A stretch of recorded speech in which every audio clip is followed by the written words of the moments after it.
शहीद हो जाता था, लड़ता था, शहीद हो जाता था। और इमाम पाक देख रहे थे। एक और वक्त आया था जब कुर्बानी पेश की गई थी। हजरत इब्राहीम पैगंबर को अल्लाह ने ख्वाब दिखाया कि इब्राहीम मेरे रास्ते में कुर्बानी पेश कर।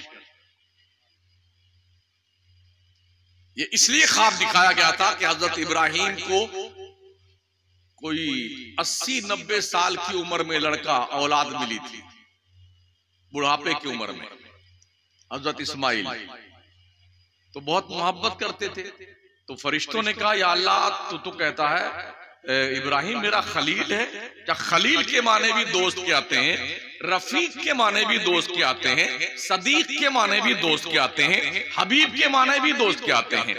मगर ये सब दोस्त ऐसे हैं जो टेम्परेरी दोस्त होते हैं। मिल गए राह में तो देख लिया एक नजर, वरना फिर हसरते दीदार की ऐसी थी। खलील उस दोस्त को कहा जाता है जो बड़ा गहरा दोस्त होता है। वत्तखज़ल्लाहु इब्राहीम खलीला, अल्लाह ने इब्राहीम को अपना गहरा दोस्त बनाया है। जब इब्राहीम को अपने बच्चे से प्यार करते देखा तो ये स्वाभाविक था कि फरिश्तों ने अल्लाह से पूछा, अल्लाह तू कहता इब्राहीम मेरा खलील है, उसके दिल में तो उसके बच्चे की मोहब्बत बैठ गई है। अल्लाह ने कहा मैं तुम्हें दिखाता हूं। तो ख्वाब दिखाया गया। पहली रात ख्वाब देखा, दूसरे दिन उठे ऊंटों को ज़िबा किया, फिर ख्वाब देखा, फिर दूसरे दिन उठे ऊंटों को ज़िबा किया, फिर ख्वाब देखा। अल्लाह दिखा रहा अपनी अजीज तरीन चीज को मेरी राह में कुर्बान करो। ये क्लियर कर दिया गया कि अल्लाह ने बेटे की कुर्बानी तलब की है। हमसे आपसे ये शुक्र मनाओ कि इस्माइल की जगह पे जन्नत से दुम्बा आ गया था। हाँ, अगर उनको ही ज़िबा कर देते हजरत इब्राहीम तो जितने लोग हो ना मुसलमान लोग, सबको अपने अपने बच्चों को कत्ल करना पड़ता, अल्लाह के नाम पे ज़िबा करना पड़ता। कुर्बानी का वक्त आया, सज धज करके बच्चे को मां ने संवारा और बाप अपने बेटे को लेके मिना की वादी में गया। हजरत हाजरा ने पूछा कहां जा रहे हो? कहा एक बहुत बड़े बादशाह के दरबार में दावत आई, उधर जा रहा हूं। गए, जब वहां मैदान में पहुंचे तो रास्ते में 3 मरतबा शैतान ने बदमाशी करी थी हजरत इब्राहीम को, हजरत इस्माइल को। अरे तुमने ख्वाब पर यकीन कर लिया? ख्वाब होता है, अपने बेटे को ज़िबा करने जा रहे हो? क्या तेरे दिल में मोहब्बत नहीं है? इब्राहीम पैगंबर ने मिना में कंकरी मारा शैतान को। 3 जगह कंकरी मारा था। आज हाजी वहीं 3 जगह कंकरी मारता है। वहां कोई शैतान नहीं है आज, बस सिर्फ एक खंबा बना दिया गया है तो हाजी उसी खंबे को पत्थर मारता है। यूं देख लेना आप तो ऐसा लगता है शायद सब हाजी पगला गया है। कोई जूता निकाल के मारता है, कोई खूब गाली वाली उस खंबुआ को।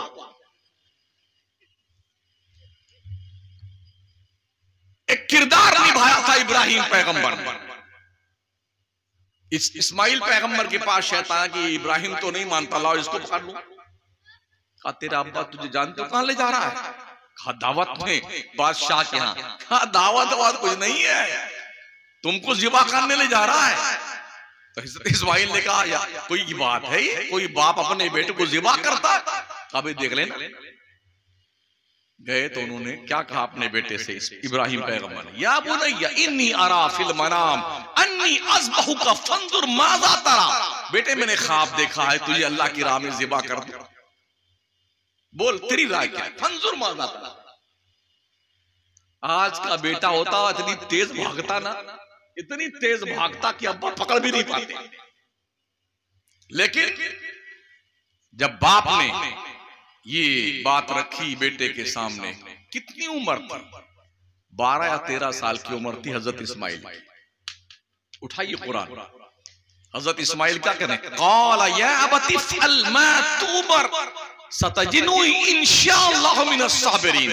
मेरे अब्बा करा तेरे रब ने तुझे हुक्म दिया है ज़िबा कर दे अल्लाह के नाम पे, मुझे सब्र करने वाला पाओगे।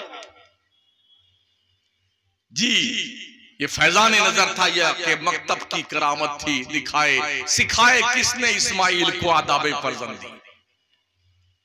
कहा ठीक है, तैयार हुए। बेटे ने कहा अब्बा हुजूर एक काम कीजिए, जब मुझे आप लेटाएं जमीन पर ज़िबा करने के लिए तो मेरे हाथ पैर बांध दें ताकि मेरा तड़पना आप ना देख सके। मुझे पेशानी के बल लिटाएं, कहीं ऐसा ना हो मेरा चेहरा देख करके आप जब मुझे ज़िबा करना चाहें तो आपके हाथ में राशा तारी हो जाए और अल्लाह का हुक्म पूरा ना हो। तीसरा ये कि अब्बा हुजूर अपनी आंखों पे आप पट्टी बांध दीजिए ताकि मेरा चेहरा ना देख सके। मेरे ज़िबा करने के बाद मेरा खून आलूद कपड़ा मेरी मां तक पहुंचा देना। इस मंजर को देखिए, आंख पे पट्टी बंधी हुई है, पेशानी के बल लगाया गया है, हाथ पैर बांधे गए हैं। अब आइए करबला के मैदान में, यहां पर ना आंख पे पट्टी बांधी गई है, ना ही हाथ पैर बांधे गए हैं, ना जमीन के बल लिटाया गया है। इमाम पाक बैठे हैं और एक एक बंदा जा रहा है, लड़ता है मैदान जंग में, घोड़े से गिरता है, जख्मों से चूरों के शहीद होता है और वो पुकारता है अदरिकनी या इब्न रसूलुल्लाह सल्लल्लाहु अलैहि वसल्लम। इमाम पाक जाते हैं, लाश को उठा के लाके एक साइड में रखते हैं। इस तरह से सुबह से लेके शाम तक आंखों से देखते हुए घर के गोद के पालों को शहीद होता देखा, गोद में उठाकर लाके इकट्ठा रखा, ये सारा मंजर देखा। आज का कोई इंसान होता उसका दिमाग फट जाता, मगर क्या सब्र सुकून का मुजाहरा इमाम आली मकाम ने किया था। इसलिए कि जब बचपन में इमाम पाक हमारे हुजूर के पेट शरीफ पर नबी लेटे हुए थे, छोटे थे नन्हे से, इमाम हुसैन आके पेट पे बैठ गए। हुजूर ने दोनों उंगली पकड़ी इमाम पाक की और फरमाते रहे ए नन्हे कदमों वाले और ऊपर चढ़ के आ जा। और इमाम पाक जब सीने पाक पे आ गए ना, वो सीना जिस सीने में कुरान के 30 पारे मौजूद थे, वो सीना जिसे कौसर सलसबीलो जमजम से धुला गया था, शबे मेराज में भी, दाई हलीमा के कबीले में भी, वो मुस्तफा करीम सल्लल्लाहु अलैहि वसल्लम फरमाते बेटे जरा अपनी जुबान बाहर निकाल। इमाम पाक ने जबान निकाली थी, बचपन में नबी ने उस जबान को चूसना शुरू किया था। ये जबान नहीं चूसी जा रही थी, इस जबान के जरिए से सब्र शुक्र का पैकर बनाया जा रहा था। उनके सीने में नबूवत का फैजान उड़ेला जा रहा था ताकि करबला के तख्ते में रेगिस्तान में जब ये कंडीशन सामने आए, बच्चों को शहीद होता देखें, भाइयों को शहीद होता देखें, भतीजों को शहीद होता देखें, आवानों अंसार को शहीद होता देखें, तो हुसैन के पैरों में इतना इस्तिकामत पैदा हो जाए कि ये सब मरहला देखने के बाद खुद अपनी भी कुर्बानी मेरे दीन के तहफ्फुज़ व बका के लिए दे करके खुदा की जन्नत में जाकर के अबदी और सरमदी नेमतों का हकदार बन जाए। ये मुस्तफा ने तरबियत फरमाई। यकीन मानिए अगर करबला ना हुआ होता तो आज हमारी शक्लें मुसलमान की पहचानी नहीं जाती। एक जंग बदर के मैदान में हुई थी, 313 थे,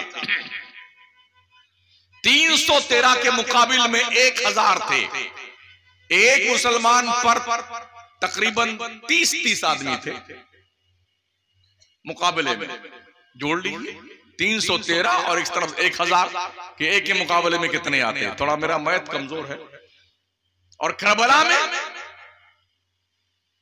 72 नुफूसे कुदसिया जो 10 बच के आए उनको छोड़ दीजिए, सामने 22,000 का लश्कर, एक एक मुसलमान पर, एक एक अहले बैत मुस्तफा पर कितने लोग थे, इससे आप जोड़ लें। तारीख के नक्शे पर ऐसी जंग हमें देखने को, पढ़ने को नहीं मिलती है। ये हुसैन तेरा ही काम था कि सब अपने लाल फिदा किए, तुझे उन सितारों ने डूबकर शबे गम का चांद बना दिया। जवान बेटे कुर्बान किए, भतीजे कुर्बान किए, भांजे कुर्बान किए, और दोस्तों आवानो अहबाब अंसार सबको कुर्बान किया। और फिर अपना भी वक्त आया, अपने आप को भी पेश कर दिया। लेकिन क्या कहा था इमाम पाक ने, मैं यजीद के हाथ में हाथ नहीं दूंगा। यकीन मानिए अल्लाह ने यजीदियों की अक्ल माऊफ कर दी। वरना वो चाहते ना, जब सबको शहीद कर दिया था तो इमाम हुसैन का सर काट कर नहीं ले जाते, हाथ काट कर ले जाते और कहते यजीद से, चलो वो जिंदगी में हाथ तो नहीं दिया उन्होंने अपने आपके हाथ में, उनका हाथ में काट के लाया हूं, अब तो इनका हाथ अपने हाथ पर रख के दिल को तसल्ली दे दे। रब ने उनके दिमाग से ये सोच ही निकाल दी, सर तो ले जाओ। ये सर वो है जो करबला से लेके दमिश्क तक, दमिश्क से लेके मदीना तक और मदीने के बाद लेके जन्नत में दाखिल होने तक ये बुलंदी का ही सर रहेगा। नेजों पे उठाए गए थे ना, सर नेजे पे उठाए गए थे, हाथ होता तो कहीं झोले में रख लेते। अल्लाह ने वो सरबलंदी इमाम पाक को अता फरमाई।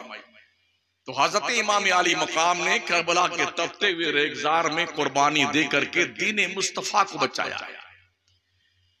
और चूंकि हमको कोई कुर्बानी नहीं देनी पड़ी है ना हमने अपना बच्चा ज़बा किया है, करवाया है, ना हमने अपनी जान दी है इस्लाम के लिए। अब्बा मुसलमान थे, दादा मुसलमान थे, परदादा मुसलमान थे, लकड़ दादा मुसलमान, पकड़ दादा, धक्का दादा, सकड़ दादा, वगड़ दादा, जितने सब मुसलमान, हम भी मुसलमान, वो भी खूब गोश्त खाते थे, हम भी खूब गोश्त खाते, इसलिए हम मुसलमान है ना। ये शहादत कहे उल्फत में कदम रखना है। लोग आसान समझते हैं मुसलमान हो ना, यूं तो सैयद भी हो, मिर्जा भी हो, अफगान भी हो, तुम सभी कुछ हो, बताओ क्या मुसलमान भी हो? वज़ा में तुम हो नसारा तो तमद्दुन में हुनूद, ये मुसलमान हैं जिन्हें देख के शर्माए यहूद। हमारी जमात के अक्सर लोगों की तादाद सिर्फ मेले में, मजार में, ढोल बजाने में, डीजे बजाने में, ताजिया उठाने में पगला गए हो। दिमाग की चूलें हिल गई हैं। मैं आपसे पूछना चाहता हूं, ताजिया क्यों उठाते हैं आप? कोई रीजन है आपके पास?